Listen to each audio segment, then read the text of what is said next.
we were out on the farm, and I was out with my dad out by the cattle feeding lot, and Mother come out of the house down and told my dad the banks have closed. Somebody called her on the phone and told her the banks have closed, and she said she only had $35 in her pocket book for all the money they had. And Dad said, well, just don't worry about it. He says, we got all the food, vegetables in the garden and stuff that we do. He says, the banks will open up, so you don't need to worry about it. Just go back to the house. He told. And that morning we had loaded out some horses. My dad had traded horses and cattle, and we loaded out some horses to a fellow from Wyoming, Illinois. And it was a team of horses. He got it, loaded it in his truck, and took them home. And that night, then when we were eating supper, the phone rings, and his mom says, wants Mr. whatever his name was, wants to talk to you. And he told Dad, he said, the banks are closed. My check I gave you is no good. He said, I'll have to bring the horses back. And Dad says, no, you just keep the horses up there. That'll be fine. The banks will open up again. Okay, the guy said, that's right. So Dad went, that's what they did. He hung up. And my mother says, now, why did you tell him he could keep them horses? Well, he said, number one, the banks are going to open up, and number two, if he brings them back, then we have to feed them and stuff. So just let him feed them. So I remember that banks then opened up the next day or two, I remember. And the local bank stayed relatively solvent because some failed. Yeah, it shut, but it was a Morton Bank. Yeah. But it was, I think the next day or two it opened up. Yes, Morton, it was all right. Yeah. Some of them in East Peoria, I know, had some major problems. Okay, you talked about your dad a little bit, and you talked to me once before about your dad. It was a really interesting story I'm going to get back to. But part of our interview is getting back to family roots. So you talked to me earlier about I think it was your grandfather came from Alsace-Lorraine? My great-great-grandmother. Your great-great-grandmother. And she's buried out in Robert Cemetery. Her and a couple other members of her family and a 4-year-old son. My great-great-grandfather had died. Okay. And she had a couple of the other of her family were over here, older boys. They were over here in the United States already. And she just came over on a lift from Le Havre, France. And it took her a little over 30 days in the ship to get over here. I don't know. So anyway, they came, and then they went to Butler County, Ohio, because one of the sons was there, and relatives were at Butler County, Ohio. And from Butler County, then they stayed there a few years. And then about 1850, they traveled down to the Ohio River and went to the Mississippi River and then up the Illinois River. And they came then and landed here at Creve Coeur. Why did they come here? Because there was other friends and stuff of the family here. Other people had settled here that they knew. And so that's why they came, and then they started farming up northeast and north of Morton. And I knew that my grandfather then, or great-grandfather, my great-grandfather then farmed around north of Pleasant Hill in that area. But my grandfather had purchased some land, the home farm out here on Roth Road, and he moved there. My grandfather, when my great-grandfather retired from farming, and so then my uncle lived on the farm. That was a home farm, and lived on the farm, and then we moved over. Then when I was in high school, over to the home farm. And when your family came from Alsace-Lorraine, your mother's side, your grandmother's side, this was all part of the Mennonite movement out of Switzerland? Yes. They moved on account of the young man had to go to the army and stuff. Yeah. Now, they were in Alsace-Lorraine. Her husband was a farmer over there and had livestock and stuff, and a number of these Mennonite people and Amish Mennonites that were over there were farming the land for these generals and for Napoleon, for his people. Napoleon, I was going to ask you. Yes, it was Napoleon's generals and stuff that had that ground in the family there. And then, but these Mennonites farmed it, and they liked to have them farm it because they were good farmers. They also employed the girls and so on as cooks for them because they knew that they wouldn't assassinate them or try to poison them and stuff. Yeah, you tell that was good. One of the stories I was going to ask. These generals were smart enough because nobody liked them. I'm going to try to turn the light. Okay. But do you think originally they probably were part of that movement out of Switzerland down into Alsace-Lorraine? That's where they originally probably came from, Switzerland down into, they call it Alsace-Lorraine. Fleeing persecution. It was right on, that's right, and it was right on the border of Germany, and I guess they'd battled, France and Germany battled back and forth for that territory. And they just wanted to get out of there, and they figured America, the ones that came over here, the other rest of them told them they should come to America, when they could.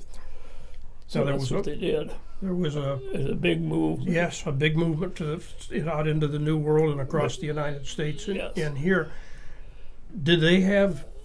Was there some notion of somebody came ahead and said these are the good places to go, or how do you suppose they claimed it right here where we were living right around here. It was typical of the landscape and the type of farms that they had over there.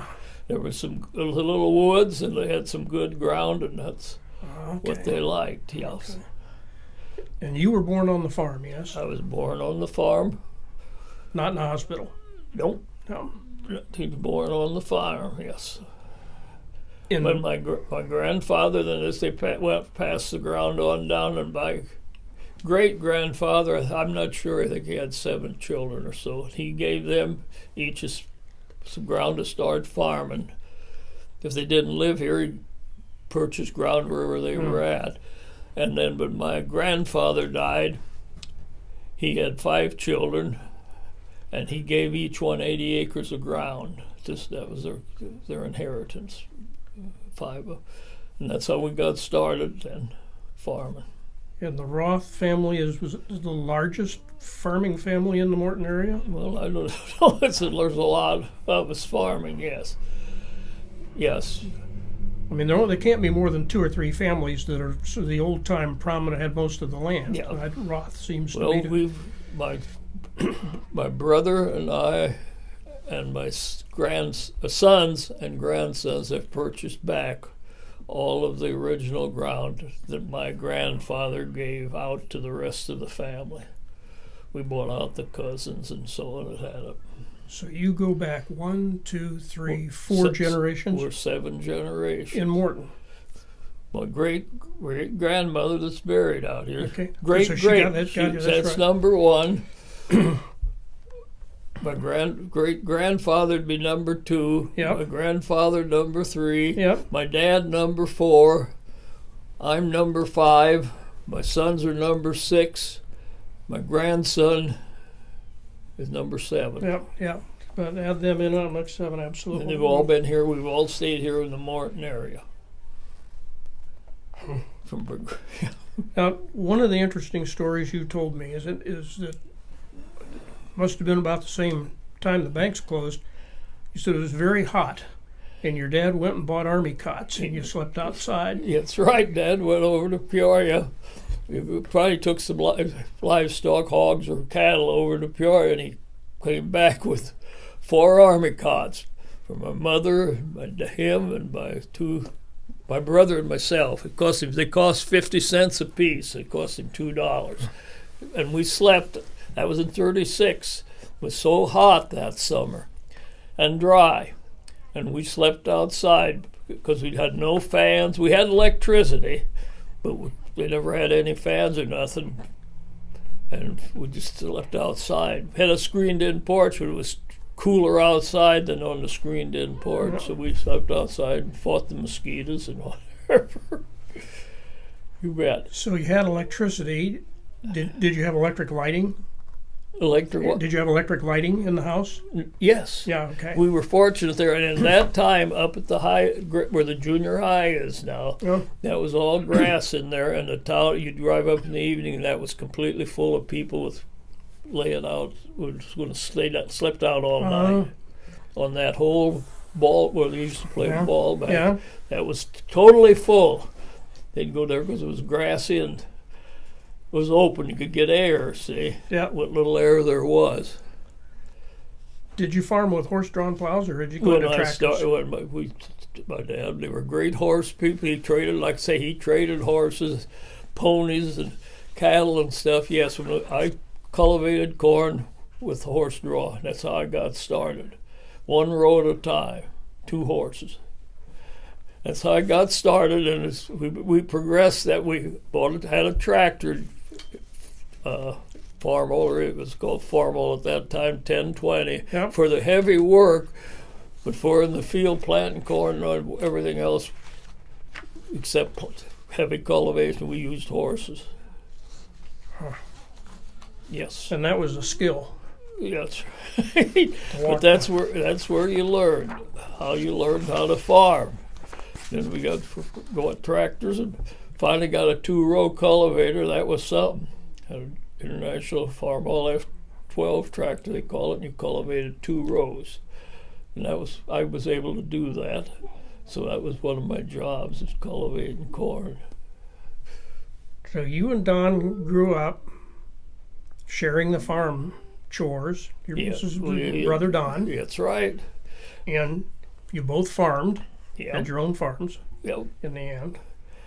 And I farmed till I was 65, then I retired and let my boys started. Herb, I've never seen you retired from anything. You're just doing a different job. I bought the grain company in 1965. And tell me a little bit about that. I know you were farmers, but you got the grain company, and I think you had some other business interests. How did that all develop? Okay, well, I missed the first semester of high school because I had a severe case of scarlet fever. Ooh. And they had quarantined the house, and you had to go through all that. Yep. So I missed the first semester. I was terribly ill. So then I went back and had to make up that first semester. I went back in January when the second semester started. And then I took all hard subjects, 2 years of Latin and all the mathematics through trigonometry and stuff. Because my plan was to go to Bradley University and become a lawyer. That's what I wanted to do. But my dad said, I just got out of school, it'd be good if you could help here at home for a year. Yeah. The war was over, but it was still hard to get people to help. So you help for a year here. This is the Second World War. Yes. And you help at home for a year. So my mother agreed to that. So I said, okay. Well, then a friend of mine, friend of the family, had half interest in a corn sheller, where we went around to the different farms in their cribs and shell corn. And he come and he says, I'll sell you half interest in that. My half interest in the sheller, he was in with his brother-in-law, who was a little older. I'll sell you my half interest for $2,000. I was 17 years old. My brother Don was 15. He was still in school. So I said, I don't have no money. But Dad said, you go up to banking. He said, I won't sign a note or nothing for you to go up to the bank. So I went up to the bank, never paid much attention to it before I went in there, and I said, I need to borrow $2,000. For what? I said, half interest in this corn sheller. Okay, we'll loan you the money, but we'll probably never get it back. Well, that might be, I said, but you got a good name, and your name is from your parents, you know it, so he loaned me the money for $2,000. We owned half interest in that corn sheller. Well, we bought shelled corn for people, but we always had to hire trucks, and we hauled a lot from the sheller. We hauled into Morton, or back, or wherever the farmers were, and into Pekin. So you needed trucks. So the first thing I bought was a truck. As soon as I was 18, I bought a truck because I could drive it, and stuff. And then pretty soon I needed another truck. I bought 2, and we did a lot of hauling then, like for Howder grain here in Morton, which I purchased from him in '65, and Morton Co-op, and elevators around So we got pretty busy trucking. So we started trucking, and then we got in with Libby's hauling peas, sweet corn, and some pumpkins. But we wasn't too heavy on that because in the fall of the year, when they were doing pumpkins, which they do it later than they do now, we were busy harvesting corn and hauling corn, so we didn't get in that. And then I took over the total hauling of all the silage from the sweet corn through the whole season from 4 o'clock or 8 o'clock in the morning till 4 o'clock the next morning, 20 hours a day. We had to have guaranteed we'd have trucks there all the time to haul the silage away. They used to have a silo that they put it in at first, but they tore that silo down and everything had to be hauled out. And we had the contract for that for years. We hauled it out to the farmers, pushed it up. We had a Caterpillar, pushed it up and piled it, bunker size, however they wanted it. So we got involved in that. So we got in trucking then, and that we did a lot of grain hauling and so on. You mentioned shell corn. A lot of people who will be looking at some of this historical information may not know what shell corn is, so you might want to just elaborate. The farmers picked the corn in the ear. First we picked by hand. When I first was a young person in grade school, we had to help pick corn when we got home from school, or else even in the morning before school we'd have to make a round with somebody to throw it on a wagon and put it in corn cribs. And then the thing was, you had this sheller mounted on a truck. You went from farm to farm and shelled the corn off of the cob. So the cob was waste and the shucks was waste. So we bought a truck to haul the cobs out for people, and I made a special screened-in big wagon for shucks. So the yard was clean, and that was very popular. And we had a very good business house. We were the first ones that had that. We seen that's what the people wanted. So we were busy. We had a good shelling operation. But it came time then. My brother had to go to the service. I did not pass my physical, so I did not have to go. Wow. I was 4F.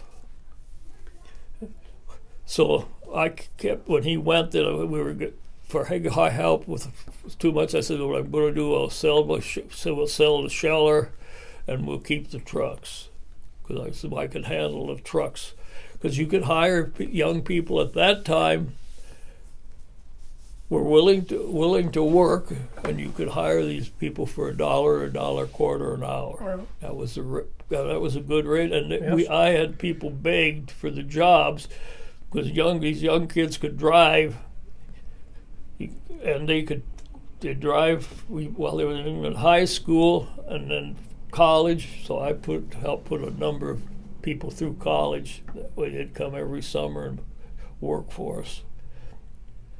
Yes, it was a lot of work, but I didn't have a car then. I didn't get a car till I was 21, but I got by. I had 2 trucks by that time, and I just could have to drive a truck or have a friend or borrow the car if I could get it.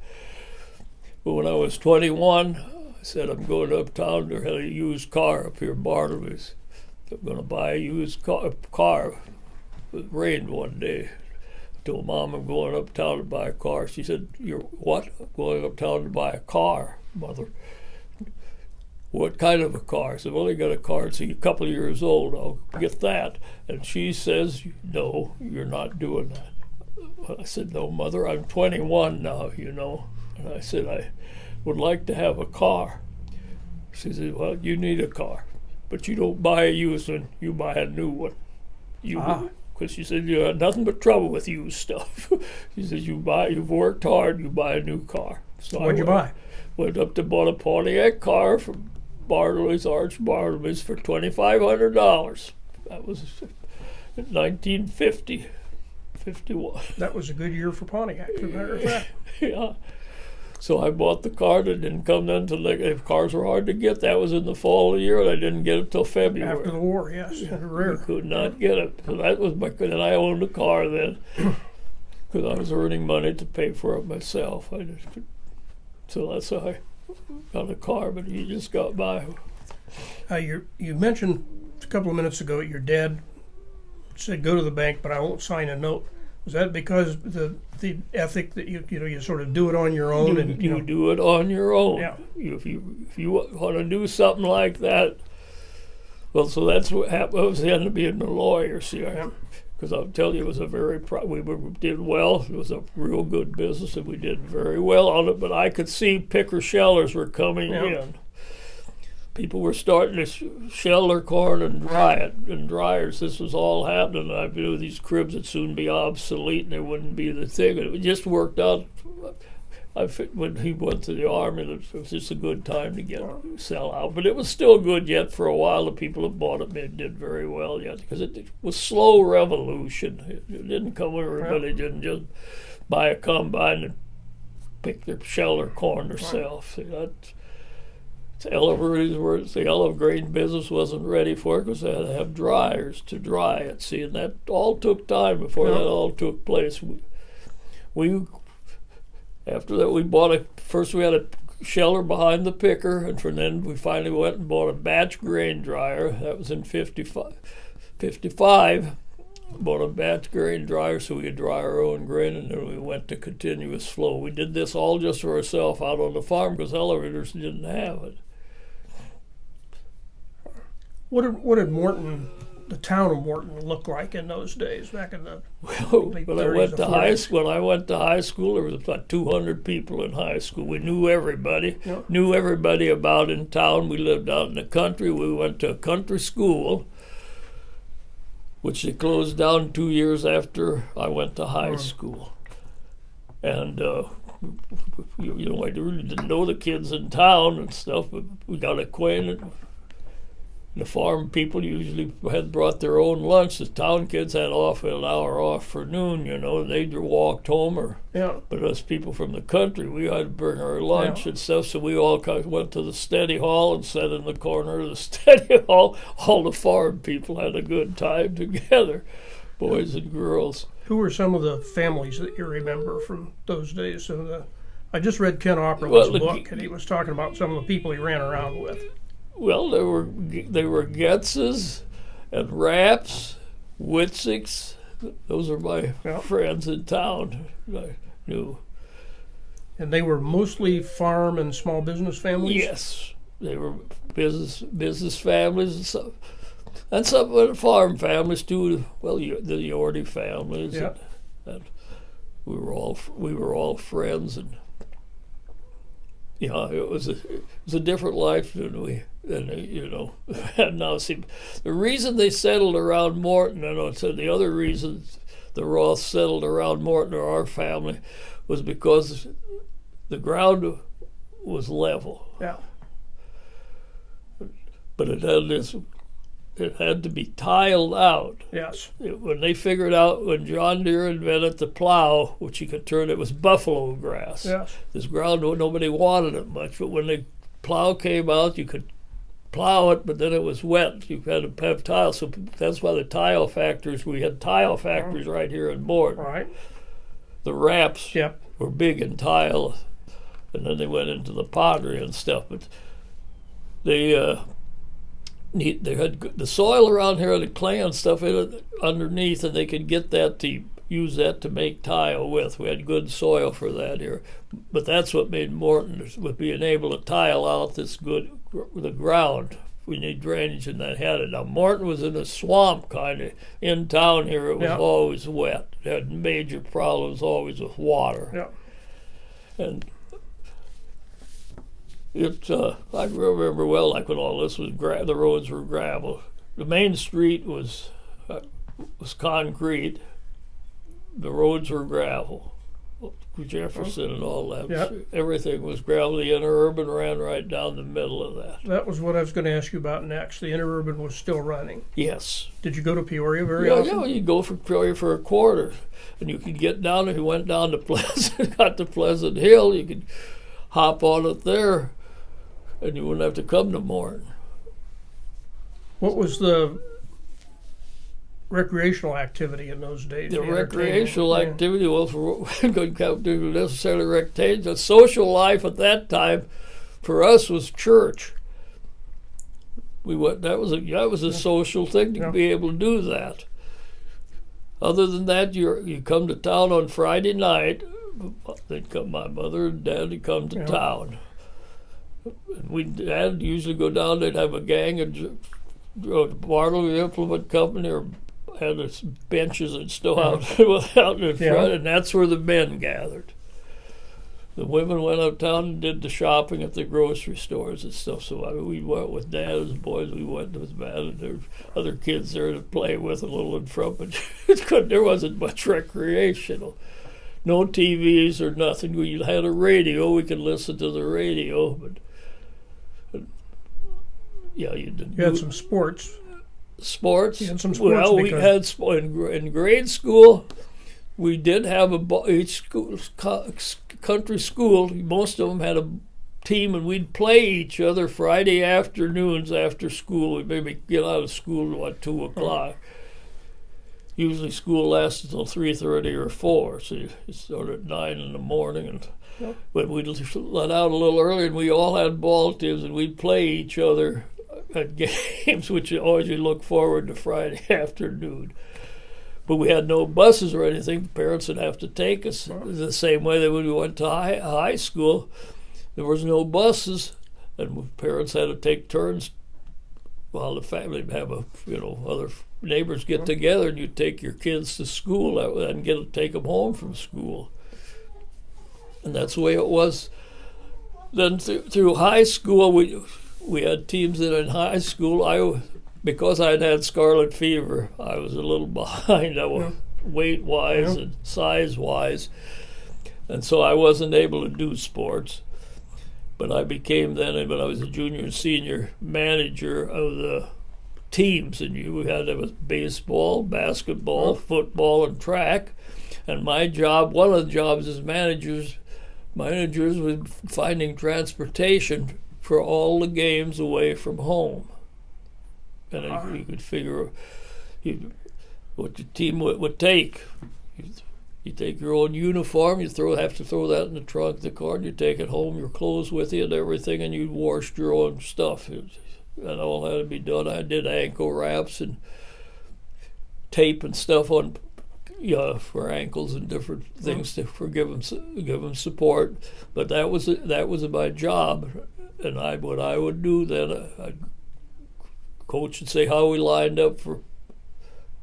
Well, most of it was okay. Once so I said we're short a couple cars. Give me the list of who you got. We give him the list. I'll take care of it. So he'd go to the phone, and he'd call up. He'd pick out some of the better players. He'd call up the parents and say we need 2 more cars for it. I wonder if you could furnish one of them. Well, I don't know. You got to do so and so. Well, he said, we're really up against it. He said, some of these kids aren't going to be able to play if we can't get them there. He said, your son's probably going to be one of them. We'll call you back. So about 5 minutes, you'd get the call back that they'd be willing to drive. Very strategic. But we had some people that were regular. I could depend on it. They did every time. You didn't. They just were there, but we always had to hunt up a few. There was sometimes a few. Speaking of organizing things, one of the questions I wanted to get to was about the Mennonite relief sale. Since I've lived here, I guess I've had the notion that you and Don were the Mennonite relief sale. How did that get started in it, and how did your role grow? My uncle was John Roth, my dad's brother, lived in town on Chicago Street. And he had heard about a sale like that in Pennsylvania through the church leaders or something. And he came out to the farm, tell us about it. Well, we didn't pay much attention to it, Well, that was nice. We'd tell him that sounded like a good deal. But we need to have one here. You just got to help organize that. We really weren't interested in it at all, But he kept coming out, and finally Don and I, let's just help him and see what'll happen once.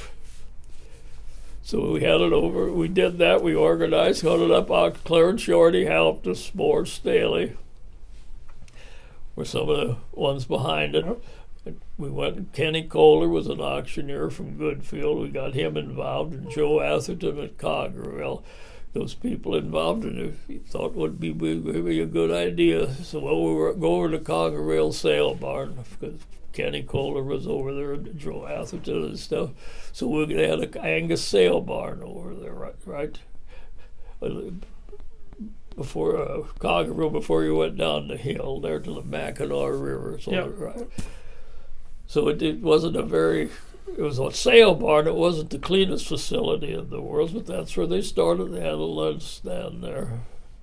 And we made about $5,000 of the first sale. I couldn't believe we got that much money, And that's the way we got started. We used that right at that barn. It got so big. Well, it rained. I guess we had one day we had the sale.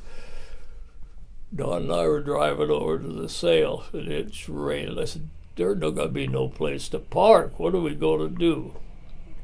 So we didn't. At that time, we didn't have cell phones enough. Well, we'll go over there to get a phone. Had a phone at the barn. We'll go see. We're going to call up Morton Boy Scouts.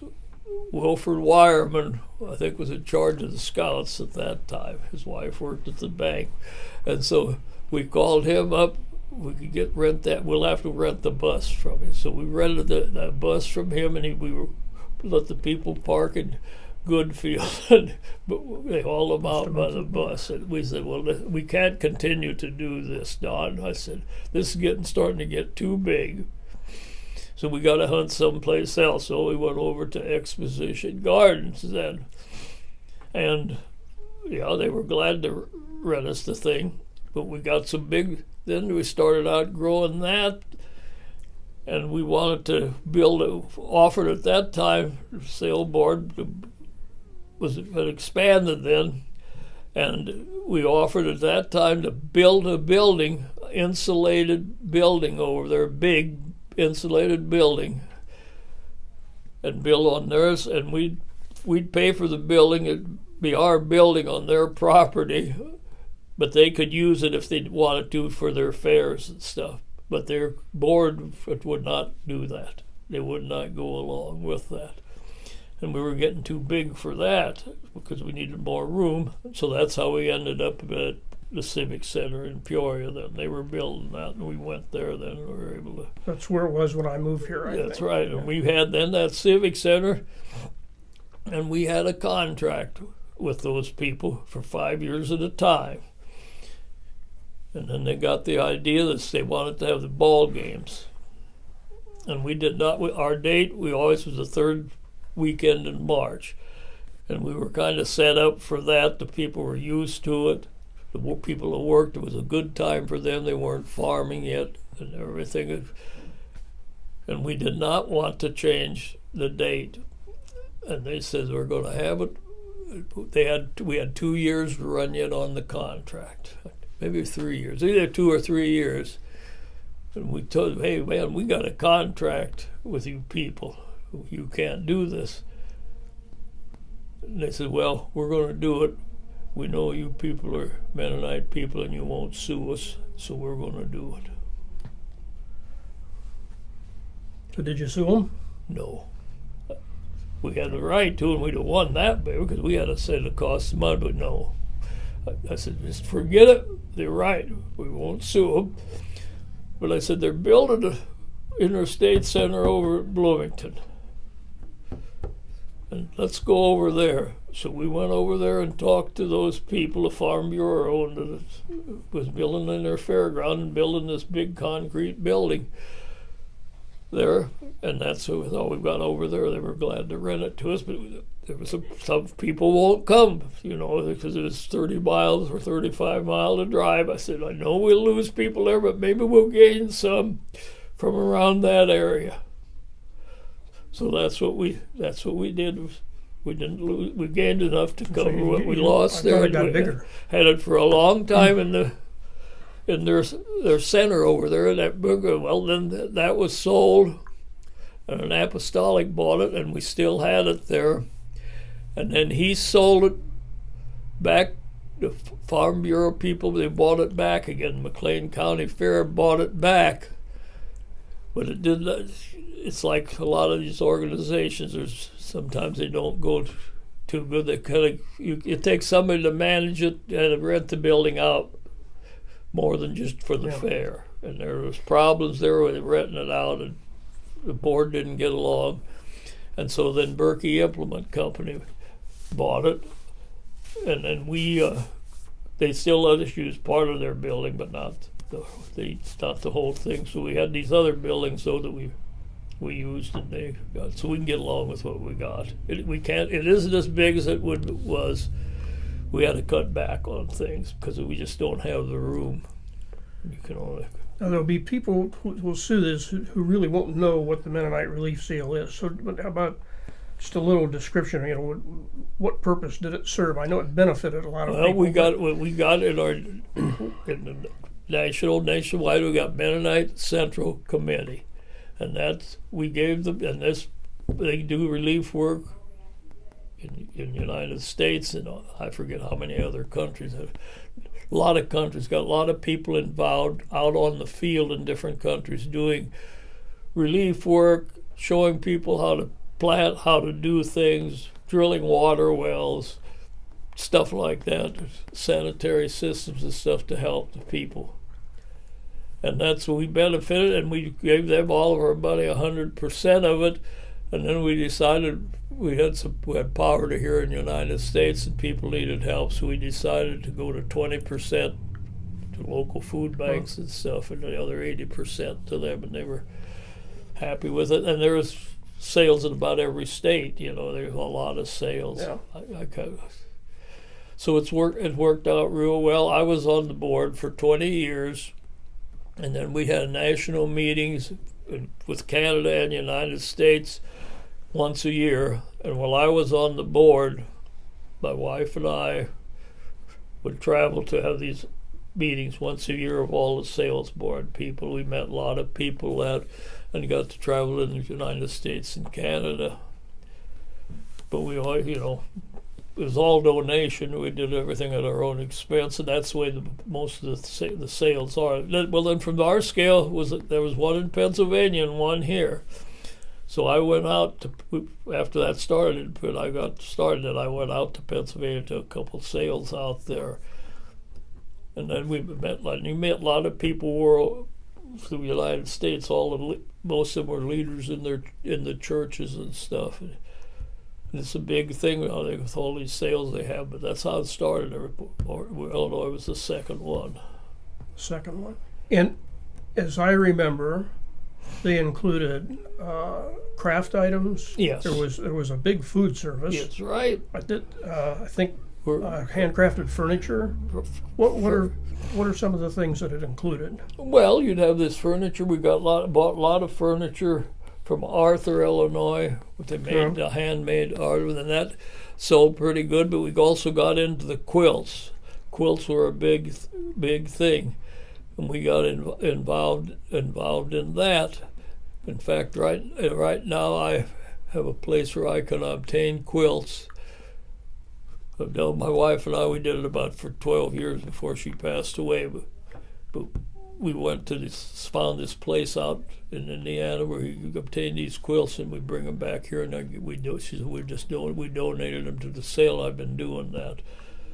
I got 10 of them. Well, I got 8 of them for myself for this year to donate to the sale next April. Have to buy them the year before. I go at a place where Amish women quill them.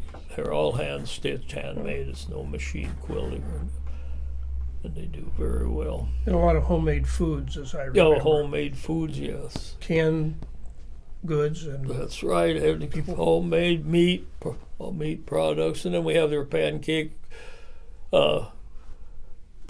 breakfast, and then fish and barbecued chicken on a Friday night, and we get a lot of people come to that just to eat the food and buy other food that's there, and say for the sale and stuff. So we've been having good crowds and very good luck over at Bloomington.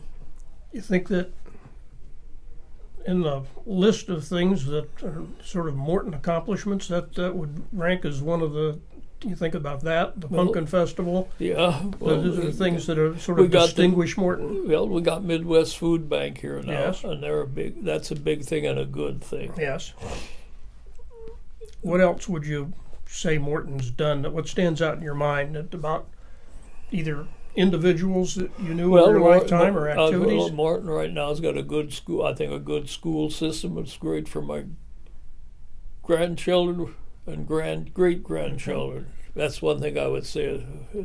Morton has a tremendous school system. And that's something you need. Plus we had industry. We got Mike Morton buildings. We've had a nationwide thing with Henry Getz ran. And he's local. And that was a local Getz start. family, yeah. And things like that have done a lot for the thing. Plus the people that have led the village, we've done well too. Did a lot of good things. We've got our own gas company, and that's something major that most cities don't have. You know, when I served in the 20 years or so I served on the Plan Commission, and the 2 terms I served as a trustee, my observation was that as far back as you could go in Morton history, you really could not find any cases where the government, any examples of corruption or people serving their own. There was a characteristic about Morton who tended to produce honest, forthright people who went beyond their own interests. How would you characterize it? And you had people that were able to look ahead and do the right things. Just like just take your sewage system, plants you got. Most towns weren't that progressive as Morton was. My brother Don served as mayor. Yes. But he says Morton is most people, he said, it's cost us a lot of money. He said, for these plants we've put up.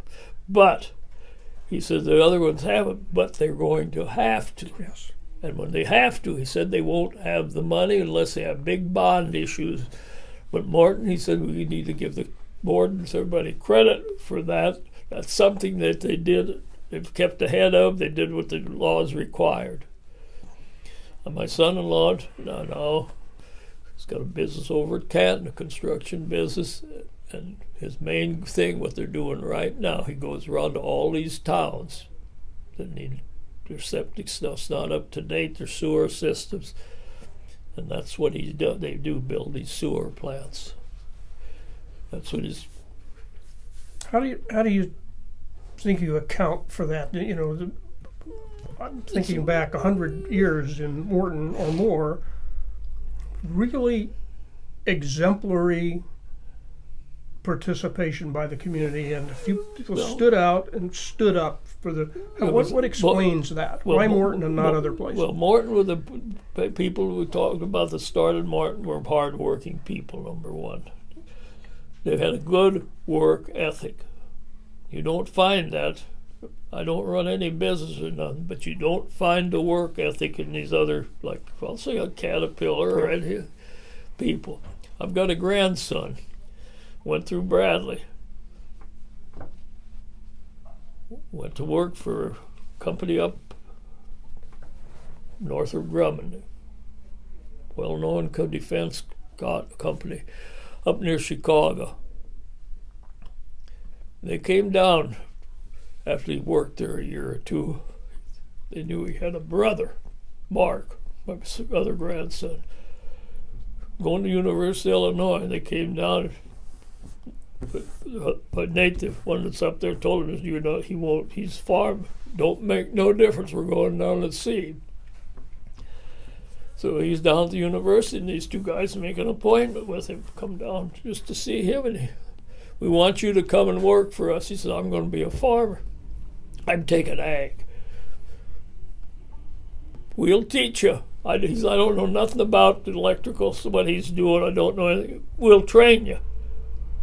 He says, why would you want to fool around and train me for something I don't want to do? He said, why? Because, he says, we know you, your brother, we know the work ethic you got. And we want people with that work ethic. We'll train you. It won't cost you nothing. And that's He said, no, I'm going to be a farmer. So they headed back home to Chicago. They didn't hire him, but that's what they said. They said, your brother's got the work ethic we want, and that's the people we want our company. And my grandson up there, he was the interim manager.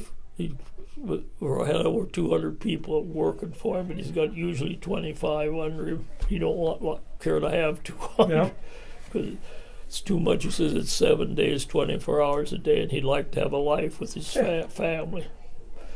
He said, so 25 suits him better. But they're after him again now. Last time he was here, they're after him again to take care of 200 people up there. But he don't think it's going to happen. But so this is and Morton had that. And they had the people that would look ahead. You got two things. You got to work, but you got to look ahead and see what's going to happen down the road. Do you think that was, to a large extent, farm values that explains that, the kind of hardworking? Yes, they were at that time. But, see, farming wasn't easy. It's still work, but it isn't like it was when I was a young man. I'm 88, going to be 89, so I know a little bit about work. In fact, that's why I did not get taken to the Army. Why I was 4F. Because of we had hay, we had cattle working all the time, so I go up there and got my physical. The guy, first they give you a test. Yeah. I take the test, I'm ready to walk it out the door. He says, hey, you been up here before? No. Well, who gave you the answers for these tests? I says, I don't know why. Well, he said, you got 99 on the test. And he said, you don't get that. I said, look, I took Latin. A lot of that stuff is Latin. I took Latin in high school, 2 years, for all the math things. I said, I know nothing about this test, know anything about it, nothing else. So I never saw it. Well, you're going to be a second lieutenant. I said, well, I don't think so. Yes, you are. I'm going to send you an officer's training. I said, I know I'm not going to do that. He said, well, we'll see about that. And I said, I'll see. I'm not going to. I thought we'll decide that later. But anyway, so then I went to take my physical. They had 5 guys. They line you up in a row. Checks everybody over. You stay here. He says, I'll sit down on the desk here. And he starts looking at my hands. What do you do? Well, I'm a farmer, run a corn shop. Why? You play athletics? Nope. And he said, I said, no, I don't play athletics. Well, we got to play a little bit. Maybe in our church had a church league, a little ball. And 4-H, we were in 4-H. I did that. But I said, no, it's nothing. We're no leagues or major stuff.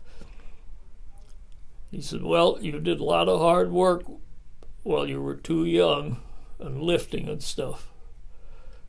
I said, how do you know that? Well, I can tell by your joints. That's how I know it. Put your clothes on. He never said nothing about it. He didn't pass me, Put my clothes on and come home. I figured I'd pass it because I know it's guys from town were with me. Mm-hmm. That went to school. Like I say, like Fritz Rapp was up there with me and Bob Sheevers. Guys who were on the ball teams and stuff, we all knew each other. But anyway, I come home and was cutting notes. We were cutting notes. By that time, I had bought a combine, and my dad had a combine. We needed 2 combines, so he said, "You ought to buy a combine." Okay, my dad, we'll buy a combine. And so I'm cutting notes, and I go down and get the mail.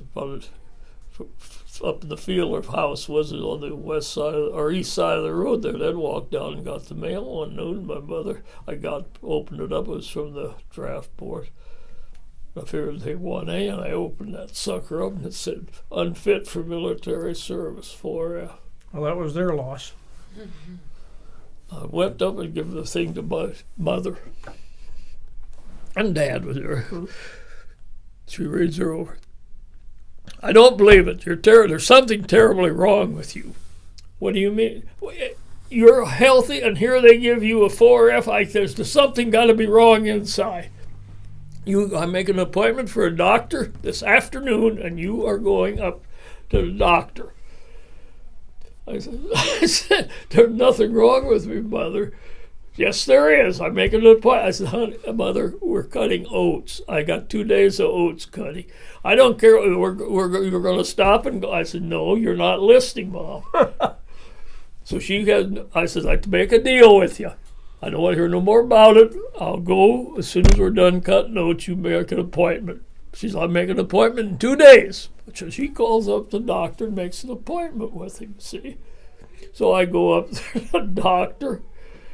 He said, what can I do for you?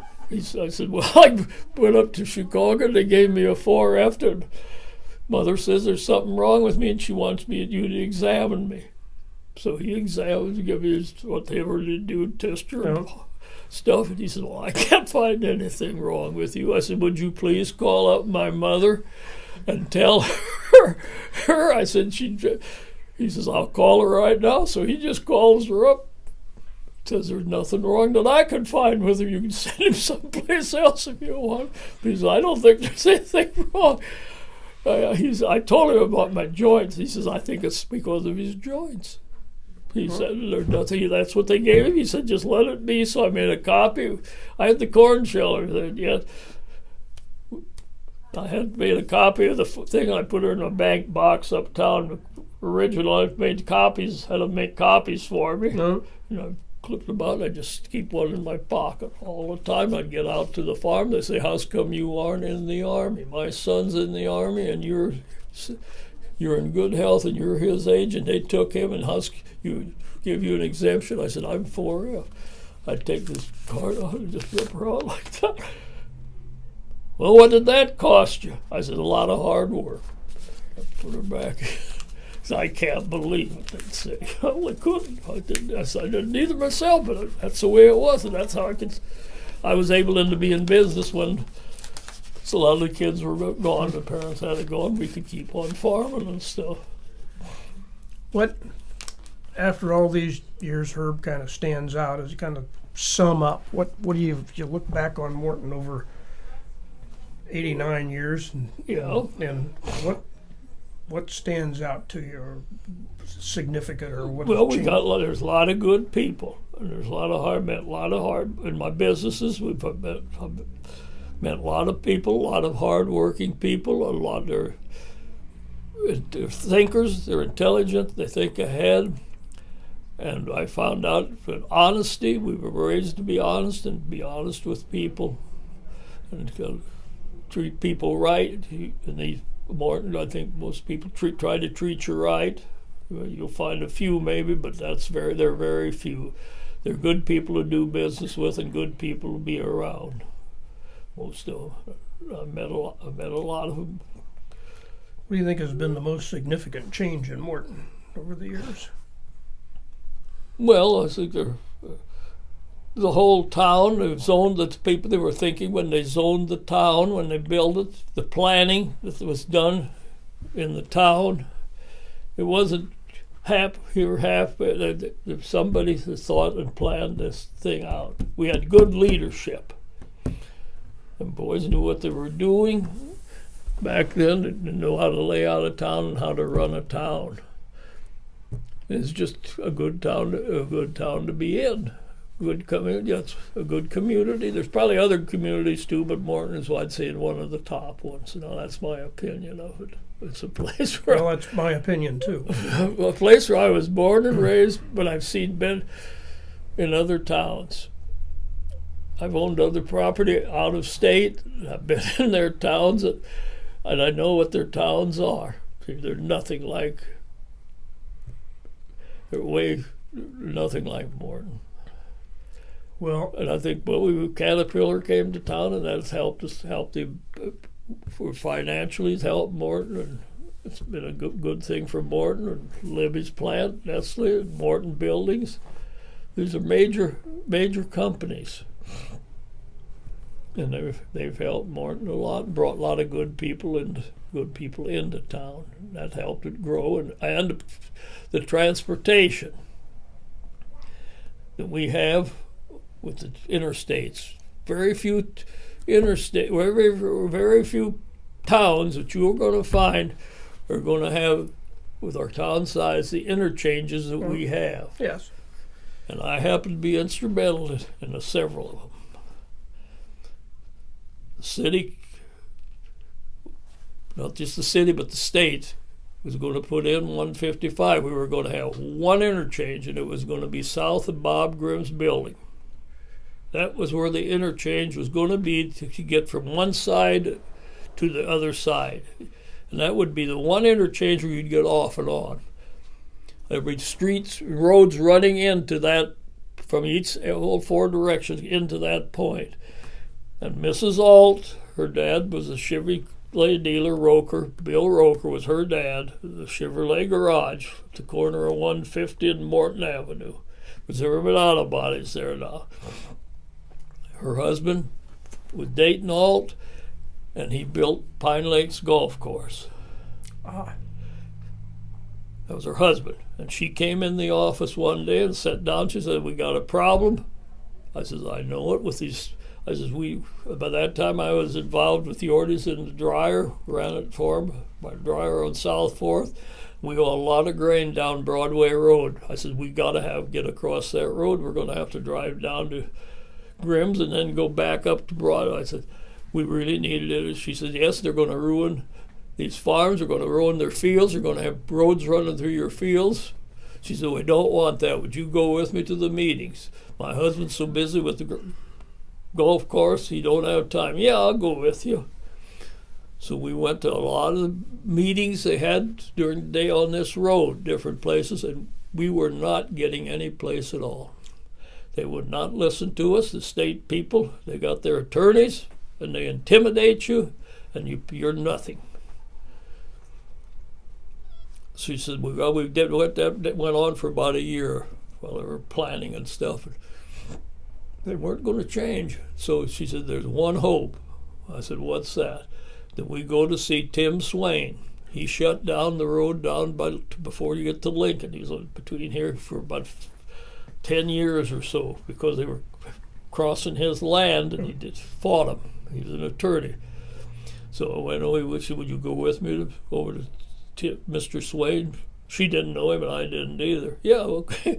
But she might be able to help us. She said that was her idea, so I went over to her, told him what the deal was, what we wanted.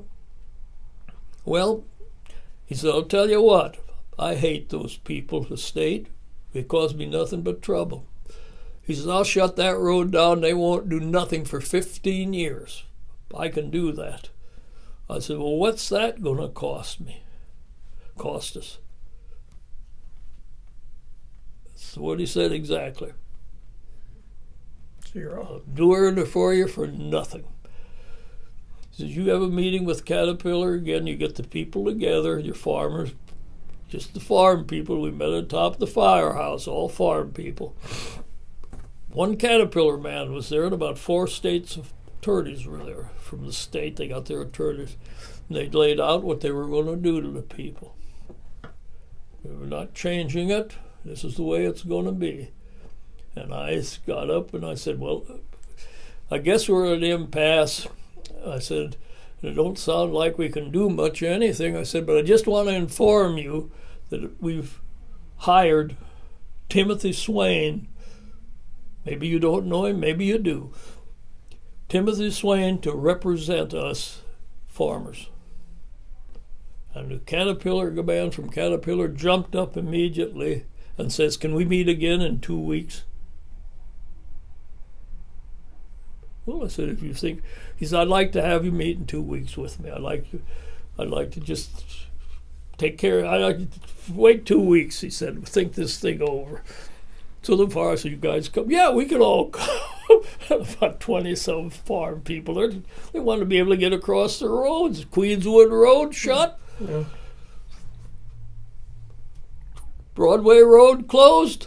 They wanted to drive. They got farms on both sides of the road. Some of them doing it. We want them roads open. So we came back in 2 weeks. Up the firehouse. Four attorneys were there behind the table. And he says, "Tell us exactly what you want.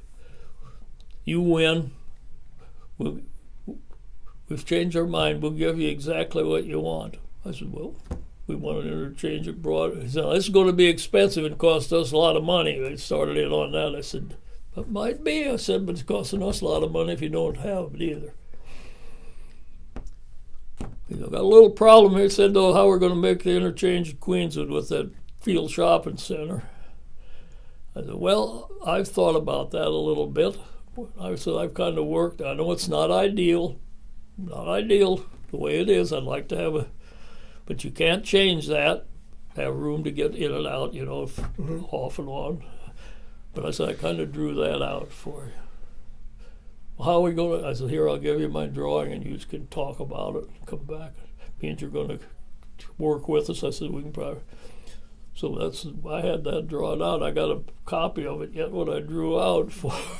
It's kind of right about the way it is. The only thing I did, I had Queenswood Road on the west, coming from the west on Queenswood Road. I had a thing where you could go south on 155 rather than down Main Street.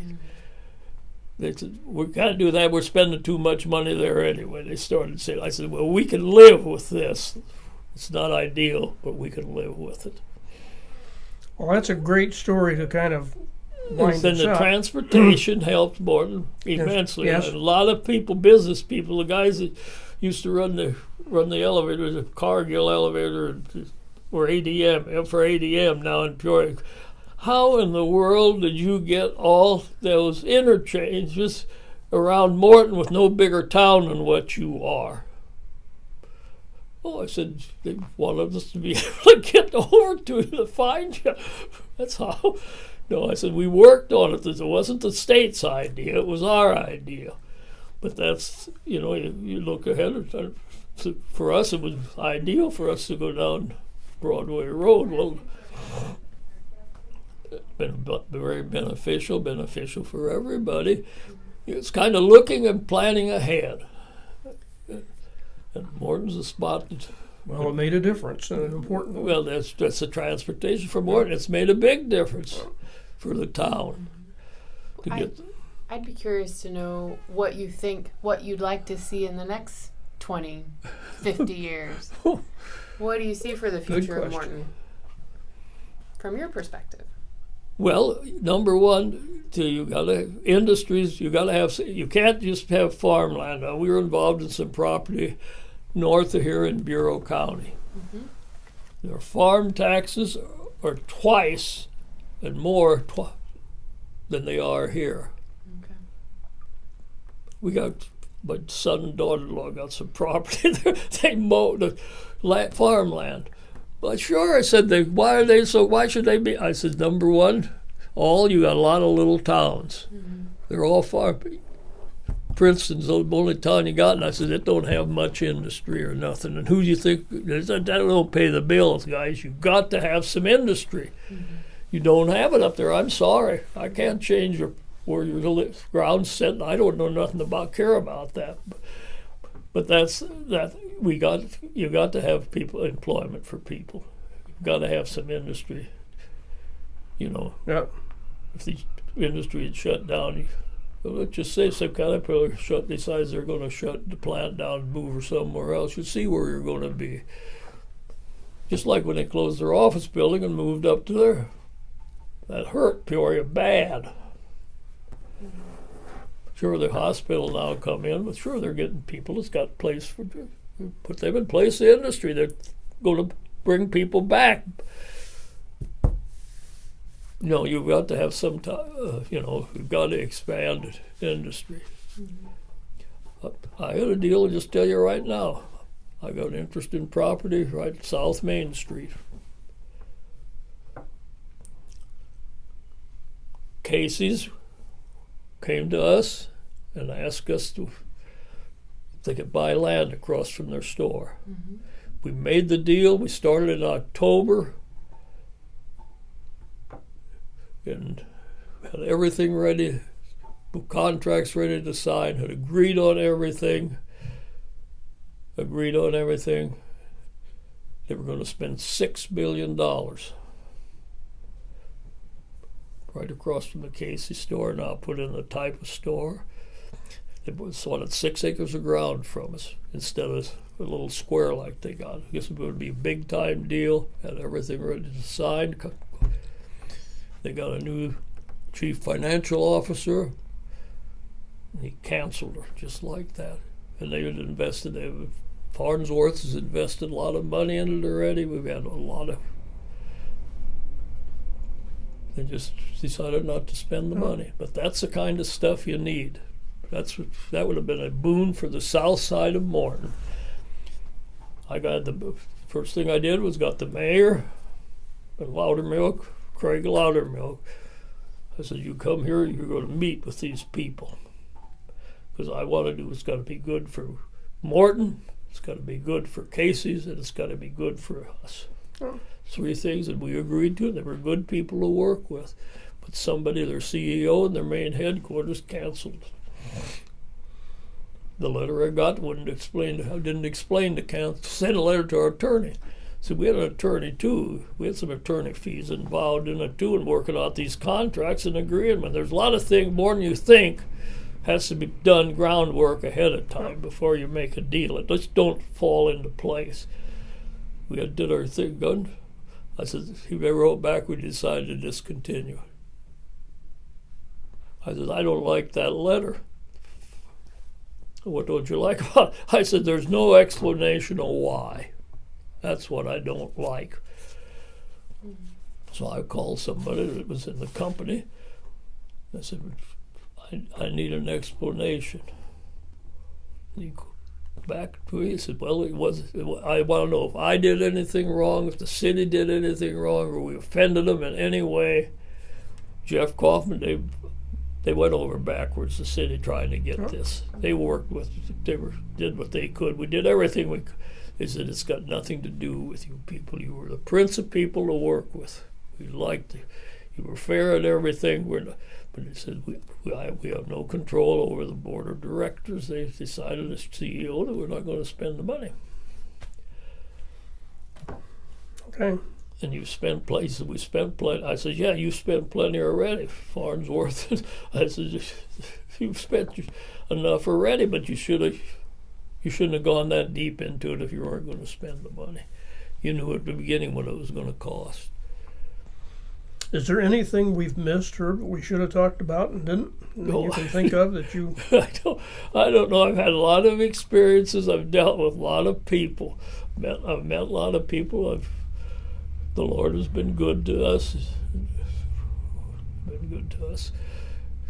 Well, the Roths have been good for Morton.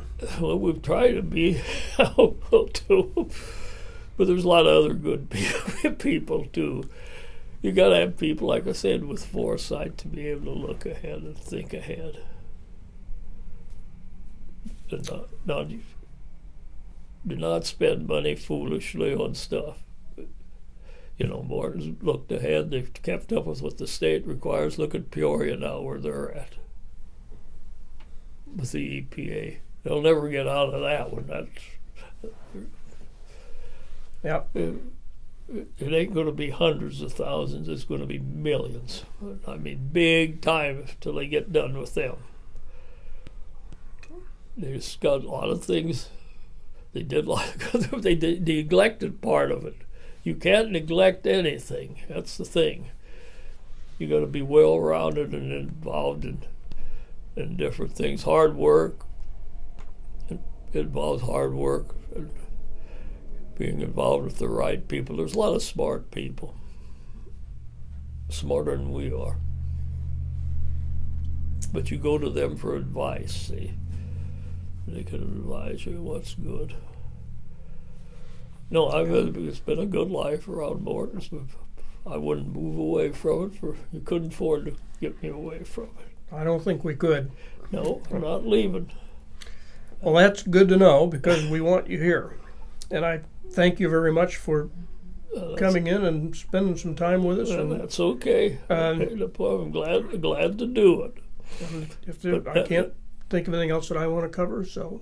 Could we do name and birth date one more time? Because it didn't capture us at the beginning. My name is Herbert Roth. I was born December the 9th in 1929 on a farm about along Roth Road, about a mile and a half west of Morton. Fantastic. Thank you.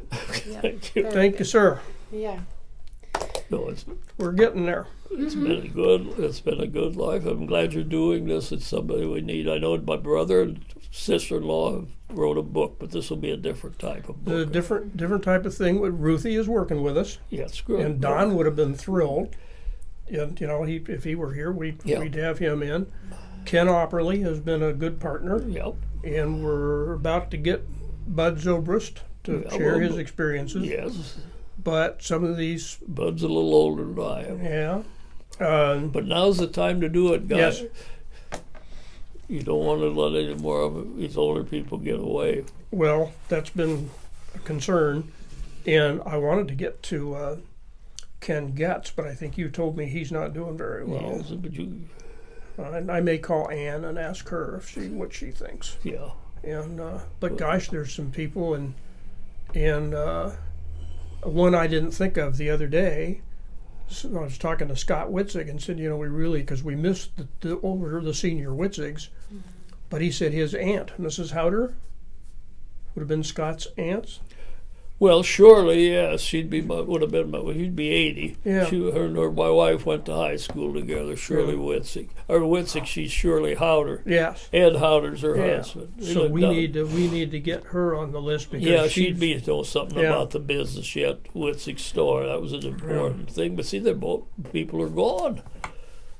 Okay. Well, I told you I think that when we took the trip in 2014 to Switzerland, I stood there with Jeff Grimm and Mike Witzig in Brugg, Switzerland, right outside the church where Samuel Fraley used to preach. You know who he was, apostolic.